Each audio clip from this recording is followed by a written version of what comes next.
அனைவருக்கும் இனிய தீபாவளி நல்வாழ்த்துக்கள்ங்க. நம்ம வீட்டில் தீபாவளி காலையில் 3 மணிலேருந்து ஸ்டார்ட் ஆகிடுச்சு. இன்றைக்கி காலையிலே பார்த்தீங்க அப்படின்னா லக்ஷ்மி குபேர பூஜை தான் ஃபஸ்ட்டு ஸ்டார்ட் பண்ணேன் வீட்டில். ஸோ அந்த பூஜையை முடிச்சுட்டு அதுக்கப்புறமா காலையில் பிரேக்ஃபாஸ்ட்டு லஞ்சு எல்லாம் முடிச்சுட்டு இந்தியாவுக்கு வந்து கொஞ்சம் சொந்தக்காரவங்களாம் வீடியோ கால் பண்ணியிருந்தாங்க. அவங்களுக்குலாம் நல்லா ஜாலியாக பேசி விஷ் பண்ணிவிட்டு அதுக்கப்புறம் இங்கே ஃப்ரெண்ட்ஸுக்கெலாம் ஸ்வீட்ஸ் அண்ட் ஸ்நாக்ஸ் டிஸ்ட்ரிபியூட் பண்ணுறதுக்கு எடுத்து வச்சிட்டேன்.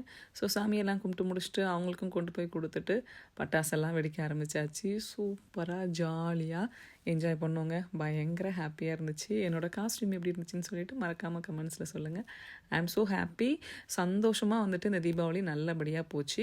சேஃபாக பட்டாசு வெடிங்க. ஊரில் வெடிக்கிறவங்களா இருந்தீங்க அப்படின்னா ஹாப்பியாக ஜாலியாக சந்தோஷமாக இன்றைக்கி இருக்கிற மாதிரி எல்லா நாளும் இந்த வெளிச்சம் உங்கள் எல்லாரோட வாழ்க்கையிலையும் கிடைக்கட்டுங்க. நான் எப்பயும் சொல்கிற மாதிரி தான், நல்லா இருப்போம் எல்லோரும் நல்லா இருப்போம், எங்கேயும் எப்பயும் எல்லோரும் நல்லா இருப்போங்க.